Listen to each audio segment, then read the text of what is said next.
Bicara keagungan Ramadan yang ditandai 3 hal.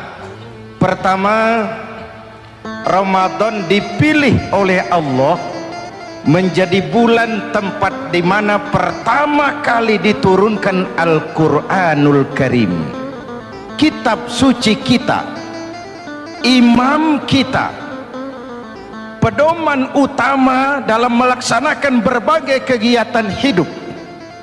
Pertama, ia berisi akidah yang tujuannya menyelamatkan manusia dari ketergantungan kepada benda, menyelamatkan manusia dari kemusyrikan, baik syirik yang jali maupun syirik yang khafi.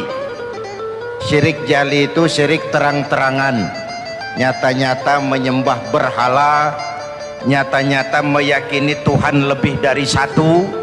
Kalau gitu insya Allah kita aman. Tapi ada syirik khafi, syirik yang tersembunyi, menjadikan yang selain Allah sebagai tujuan akhir dari seluruh kegiatan hidup. Itu syirik khafi. Saya sejak pakai cincin ini rezeki lancar. Cincin. Saya sejak pakai gesper ini, jangan anak gadis, nenek-nenek ngelihat saya lemes. Gesper. Ini sejak ada perkutut di rumah ini, bisnis bagus. Perkutut. Kalau komputer lebih kita kagumi dari Allah, itulah berhala kita. Kalau pangkat lebih kita utamakan dari Allah, itulah berhala kita. Kalau ilmu lebih kita kagumi daripada Allah, itulah berhala kita. Quran membebaskan manusia dari ketergantungan kepada benda, membersihkan keyakinan, meluruskan tauhid dengan konsep akidah.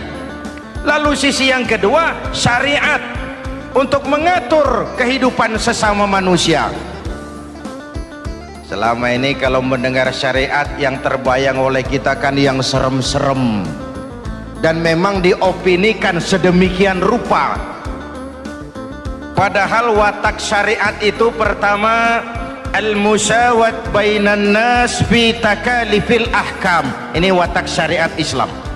Semua manusia sama dalam berhadapan dengan hukum Allah. Semua manusia sama. Bukankah ini yang kita perjuangkan dengan tuntutan keadilan? Supaya di Republik ini jangan ada warga negara kelas 1. Supaya di Republik ini jangan ada yang kebal hukum. Supaya di Republik ini hukum jangan seperti pisau, tajam ke bawah tapi tumpul ke atas. Syariat mengajarkan al-musawat bainan nas fi takalifil ahkam. Semua manusia sama dalam berhadapan dengan hukum Allah. Ketika mengajarkan orang beramal, Rasulullah kepada putri kesayangan beliau sendiri berkata, "I'mali ya Fatimah, i'mali fa inni la ughni anki minallahi syai'a." Fatimah, beramal kau. Fatimah sholat, Fatimah puasa, Fatimah haji. Kalau kau tidak beramal, aku ayahmu Rasulullah tidak akan sanggup membelamu di akhirat nanti. Inilah watak syariat. Tidak mentang-mentang anak kesayangan lalu ada jaminan, sudah Fat, kamu nggak sholat nggak apa-apa, nanti di akhirat ada papi. Tidak. Semua manusia sama dalam berhadapan dengan hukum. Andai kata Fatimah putri Muhammad mencuri, tidak usah orang lain, Muhammad sendiri yang akan memotong tangannya. Bukankah keadilan macam ini yang kita harapkan? Cuma sayang, selama ini banyak kita mengenal Islam seperti orang buta kenal gajah. Ada 3 orang buta dilepas ke kebun binatang, disuruh kenal gajah. Saya yakin laporannya lain-lain. Orang buta pertama bilang, "Pak, gajah tipis lebar kayak kipas." Kenapa? Dia baru pegang telinganya. Orang buta kedua ngotot, goblok itu Pak. Yang betul saya, gajah kecil panjang kayak ular. Kenapa? Yang dia pegang ekornya. Orang buta ketiga lebih marah, dua-duanya tolol Pak. Yang betul itu saya, gajah tinggi besar seperti pohon kelapa, karena yang dia pegang kakinya. Beginilah kita mengenal Islam. Seperti orang buta kenal gajah, frame of reference, kacamata pandangannya tidak total. Baru kenal kaki gajah sudah sok tahu gajah. Baru kenal telinga gajah sudah sok kenal gajah. Kemana-mana pidato, saudara-saudara, gajah tipis lebar kayak kipas. Buat orang yang belum kenal gajah, dia menyesatkan. Buat orang yang sudah tahu gajah, senyum di kolom. Oh, kau baru kenal kupingnya kok. Begitulah kadang-kadang kita baca Quran, ayatnya yang keras, kesannya Islam itu sangar, Islam itu sadis, Islam itu perang. Di sisi lain ada yang adem, sejuk, lalu lahir generasi feminim. Buat saya yang terpenting semua kita perlu. Rasul mengajarkan, la takun ratban fatuksara wala yabisan fatuksara. Jangan lemah, nanti kau diinjak orang, tapi jangan keras, nanti kau dipatahkan orang. Hadirin yang saya hormati, lalu syariat juga punya tadrij fit tasri, tahapan dalam melaksanakan syariat. Oleh karena itu Ramadan yang keagungannya ditandai dengan turunnya Al-Quran harus jadi momentum kembalinya kita kepada Al-Quran. Quran itu imam, kita ini makmum. Saya mau tanya, imam ikut makmum apa makmum ikut imam? Makmum ikut imam apa imam ikut makmum? Makmum ikut imam. Kalau Quran imam dan kita makmum, kita ikut Quran, jangan Quran diminta ikut kita. Imam ruku, kita ruku, imam sujud, kita sujud, imam i'tidal, kita i'tidal. Ke barat kata Quran, ke barat kita berangkat. Ke timur kata Quran, ke timur kita menuju. Halal kata Quran, ambil. Haram menurut Quran, tinggalkan. Kalau dia imam dan kita adalah makmum, mari berimam kepada Al-Quranul Karim. Yang kedua, keagungan Ramadan ditandai dengan perintah melaksanakan ibadah puasa. Para ulama menyebut puasa itu ibadah sirriyah, ibadah rahasia, ibadah abstrak, tidak ada unsur sugesti. Kalau kita sholat orang lihat, kita sedekah orang tahu, kita pergi haji satu kampung nganter, kita puasa cuma kita dan Allah. Pura-pura sholat ketahuan, pura-pura sedekah nggak bisa dong, apa yang disedekahin. Pura-pura haji kemana perginya? Tapi pura-pura puasa gampang. Keluar rumah bibir lap yang kering, jalan lemesin dikit, ada angin miring, lemes amat puasa. Sirriyah, abstrak. Ibadah lain bisa dinilai, wah itu teman kita sodakohnya berani ya. Kok tahu kamu? Kelihatan dari jumlahnya. Itu sholatnya khusyuk ya. Kok ngerti kamu? Kelihatan dari geraknya. Tetangga sebelah itu rasa-rasanya hajinya mabrur ya. Kok ngerti kamu? Kelihatan dari tingkah lakunya setelah pulang haji. Kalau yang sebelah lagi itu haji tomat. Di Mekah tobat sampai kampung kumat. Ibadah lain kelihatan bisa dinilai, tapi puasa tidak bisa dinilai. Belum pernah saya dengar orang bilang, teman kita puasanya mantap betul ya. Kok tahu kamu? Beludah terus. Nggak ada hubungannya. Oleh karena puasa ibadah sirri, ibadah abstrak, maka yang terbentuk dari ibadah ini pertama keikhlasan. Ini sikap hidup yang paling penting. Orang lain mau puji atau tidak bukan soal. Orang lain mau dengar atau tidak bukan soal, ini urusan saya dengan Allah.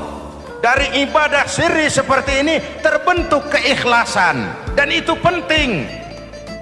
Penyakit yang namanya stres lalu menjadi stroke itu umumnya karena orang kehilangan keikhlasan.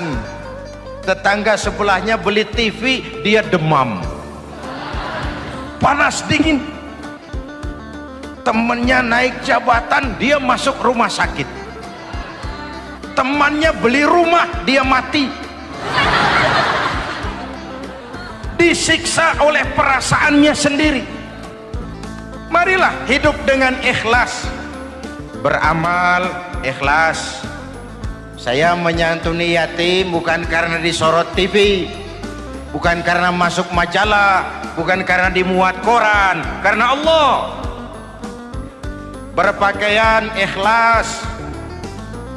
Saya berpakaian ini karena perintah Allah menutup aurat, bukan karena tuntutan Ramadan. Kalau cuma tuntutan Ramadan, Ramadan saja bagus busana muslim. Selesai Ramadan kembali pusar merajalela. Menerima jabatan ikhlas, ini amanah dari Allah. Jabatan adalah alat untuk mengabdi, bukan cuma alat yang melahirkan kekuasaan dan fasilitas. Kalau kekuasaan dianggap sebagai fasilitas dan kekuasaan, maka yang lahir tentu akhirnya maling-maling baru, yang lahir rampok-rampok baru, yang dikuras ya harta negara. Hadirin yang saya hormati, ikhlas menerima jabatan dengan keyakinan ini amanah Allah, amanah akan dimintakan pertanggungan jawab. Ini alat untuk berbuat baik, ini alat untuk mengabdi. Kalau cuma digambarkan kekuasaan jabatan sebagai kekuasaan dan fasilitas, itu yang lalu banyak melahirkan rampok-rampok baru. Betul? Iya, kalau jabatan kan gajiannya jelas. Menteri gajinya jelas, anggota DPR gajinya jelas, presiden, wakil presiden gajinya jelas. Tetapi ketika fasilitas dan kekuasaan banyak memberikan hasil, jangan heran lalu muncul penjarahan terhadap kekayaan-kekayaan yang justru merupakan milik rakyat. Ikhlas dalam menerima jabatan, ikhlas dalam berbuat, ikhlas dalam beramal. Lalu yang kedua, jujur. Tadi siang saudara sholat zuhur apa tidak? Sholat. Yang sholat? Ya enggak. Sebelum sholat zuhur kan saudara berwudu. Waktu berwudu kan saudara berkemur, memasukkan air ke mulut. Umpama waktu berkemur saudara korupsi, dikit saja airnya saudara minum, jangankan hansip, jangankan satpam, jangankan polisi, teman sebelah pun tidak tahu kalau waktu berkemur kita korupsi. Kenapa kita tidak mau melakukan itu? Ada rasa malu kepada Allah. Alangkah positifnya kalau ini diterjemahkan dalam kehidupan. Sekarang kan kita berpikirnya Allah ditekan. Kamu korupsi ya? Iya, Tuhan kan tahu. Biarin, Tuhan mah tahu, nggak ribut. Nggak ribut katanya. Tapi kalau orang, 3 orang saja tahu, geger kantor. Bayangin, Tuhan aja ditekan, Tuhan diintimidasi, apalagi orang lain. Lahir etika otonom, daya kontrol yang paling ampuh yang muncul dari dalam jiwa kita sendiri. Keikhlasan yang dibentuk oleh pelaksanaan ibadah puasa, kejujuran yang dibentuk oleh pelaksanaan ibadah puasa, lalu kesabaran. Kata Nabi, as-siyamu junnatun, puasa itu benteng, dinding. Wa idza kana yaumus siyami ahadikum, kalau salah seorang kamu tengah berpuasa, fala yarfus, jangan berkata kotor, wala yafsuk, jangan berkata keji, wa in sabahu ahadun au qatalahu, falyaqul inni shaim, inni shaim. Kalau ada orang mencaci maki dia, bahkan mengajak dia berkelahi yang menurut ukuran dia mesti menang, tapi karena puasa, maaf, saya bukan gak berani sama kamu, saya sedang puasa. Kalau mau berkelahi juga ntar aja habis buka, segeran dikit berantemnya. Inni shaim, maaf saya sedang berpuasa. Itu merupakan benteng. Orang itu kan kalau lagi puasa kondisi lapar, haus, temperamen kan tinggi, sedikit tersinggung temperatur naik, sama marah gampang. Kalau waktu begitu dia bisa sabar, ketika kenyang sudah nggak ada masalah. Sabar baik dalam taat kepada Allah, sabar dalam melaksanakan perintahnya, sabar dalam meninggalkan larangannya, dan sabar di dalam menghadapi musibah, kesulitan-kesulitan dalam kehidupan kita. Hadirin, kalau ibadah berpuasa kita baik, kita yang malam ini pasti bukan kita 20 hari yang lalu. Kita yang malam ini, kita yang sudah ditempa oleh penggojolokan Ramadan, ditempa oleh kawah candra di mukanya Ramadan, sehingga membias dalam pembentukan pribadi. Setiap ibadah yang dikerjakan dengan benar pasti punya dampak positif dalam meluruskan moral orang yang melaksanakan ibadah itu sendiri. Jangan sampai terjebak kepada rutinitas ritual. Akhirnya seperti yang sering saya ungkapkan, sholat rajin, maksiat tekun, baca Quran mau, fitnah orang hobi, sedekah ya sedekah tapi nyolongnya lebih gede dari sedekahnya. Sedekahnya cuma untuk ngumpetin korupsinya. Akhirnya jadi lipstik, akhirnya jadi dekorasi. Setiap ibadah yang dikerjakan dengan benar punya dampak positif dalam meluruskan moral dan memperbaiki akhlak orang yang melaksanakan ibadah itu sendiri. Begitulah Ramadan, ada pelaksanaan ibadah puasa. Dan untuk puasa Nabi bersabda, lis-shaimi farhatani, farhatun indal iftar wa farhatun inda liqa'i rabbih. Buat orang yang berpuasa ada dua kegembiraan yang tidak dimiliki oleh yang tidak melaksanakan puasa. Dua kegembiraan. Pertama, farhatun indal iftar, kegembiraan menjelang saat-saat berbuka. Hati itu besar, rasa optimisme, padahal bukanya cuma sama tempe, sama tahu, sama ikan asin.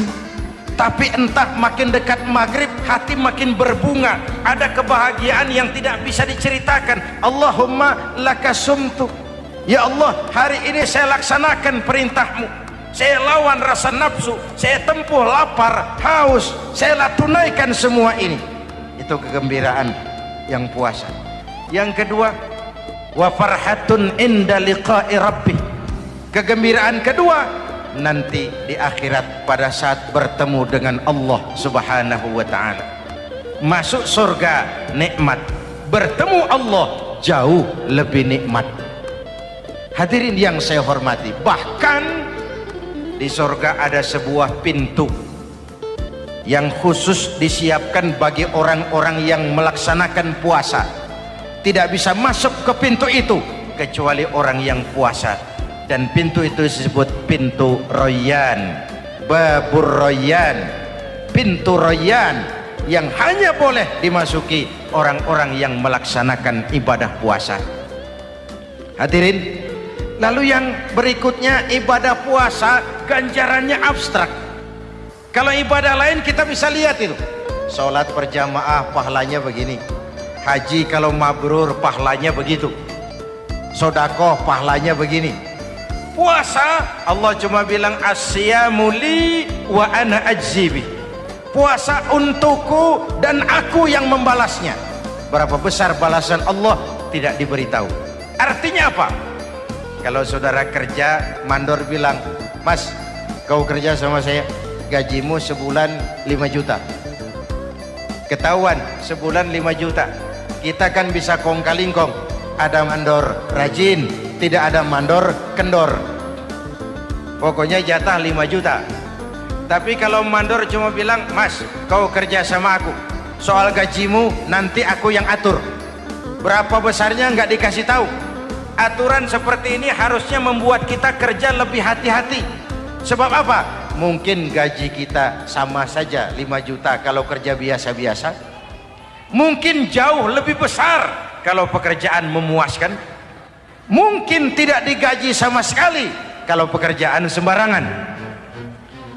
Tidak dijelaskannya gambaran pahala puasa menjadi sugesti untuk melaksanakan ibadah puasa ini dengan sebaik-baiknya.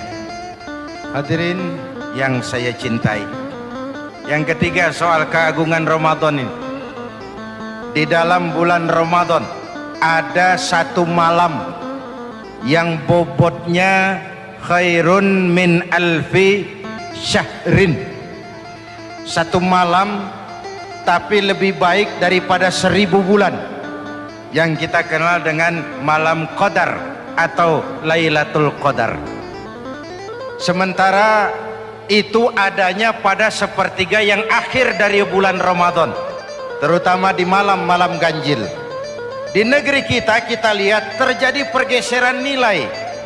Awal-awal Ramadan, minggu pertama, pasar sepi, masjid ramai, full house, meledak. Betul? Padahal Rasul memberikan contoh, kalau sudah masuk sepertiga yang akhir Ramadan, beliau sing-singkan lengan baju, hamparkan sajadah, lebih banyak di masjid daripada di rumah. Itu baginda Rasul. Sing-singkan lengan baju, hamparkan sajadah, lebih banyak di masjid daripada di rumah. Hadirin yang saya hormati, di situ makna meraih kemenangan. Karena itu lebaran lain dengan Idul Fitri. Lebaran siapa saja boleh ikutan, tapi Idul Fitri milik orang yang melaksanakan ibadah Ramadan dengan baik. Nah, saya kembali kepada Lailatul Qadar. Semua kita, kecil atau besar, sengaja atau tidak, khilaf atau terpaksa, pasti punya yang namanya dosa. Di sini semua yang hadir nih, include saya, apa ada yang tidak punya dosa? Ayo, jujur. Apa ada di antara kita di sini yang nggak punya salah? Apa ada yang nggak punya dosa? Setiap kita, kecil, besar, sedikit, banyak, terlupa, terpaksa, pasti punya salah. Sekarang kalau mau hitung dagang, kita diberi umur 65, 40 tahun penuh dosa, lalu taubat 25 tahun. Menurut neraca hukum dagang belum seimbang. Dosa 40 tahun ditebus taubat 25 tahun menurut neraca hukum dagang. Untung Allah tidak dagang-dagangan kepada kita. Di Ramadan ini Allah ngobrol pahala. Di Ramadan ini Allah membuka pintu rahmah yang seluas-luasnya. Sampai-sampai ada hadis qudsi, "Lau amiltumul khataya hatta mala'atis sama thumma nadimtum fataballahu alaikum." Kalaupun kamu berbuat dosa, penuh langit dengan dosamu, kemudian kamu menyesal dan bertaubat, Allah pasti akan menerima taubatmu. Hadirin yang saya hormati, inilah momentum Ramadan, saat dimana kita melakukan pemutihan diri. Masih ingat cerita dalam kitab Durratun Nasihin? Saya ulang lagi cerita ini untuk sugesti. Ada buajingan tengik pernah membunuh 99 orang. Satu saat hidayah datang kepadanya, terniat ingin bertaubat. Dicarinya seorang ustadz, ketemu ustadz kepala ngajar. "Ustadz, ya, apa? Saya mau taubat, diterima apa tidak taubat saya?" "Emangnya dosa kamu apa?" "Saya pernah membunuh 99 orang Ustadz." Ustadznya melotot, "Wih, banyak amat.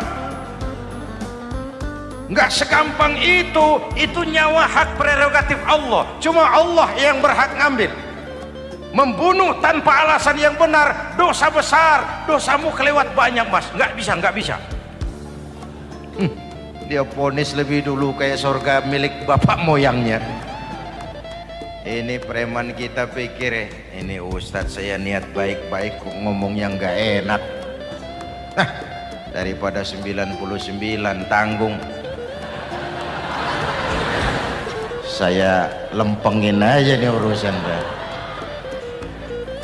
Dibabat lagi ustadz, tamat, selesai, pas, cepet. Niat taubatnya masih terus, dia mengembara sampai ketemu seorang ustadz yang bijak. Waalaikumsalam ustadz. Salam. Ada apa? Ustadz saya mau taubat, diterima apa enggak sih? Oh, sebelum mentari terbit dari sebelah barat, sebelum nafasmu sampai di tenggorokan, Allah akan menerima taubatmu. Boleh jadi dosamu besar, tapi ampunan Allah lebih besar dari dosamu. Begitu Ustaz. Iya.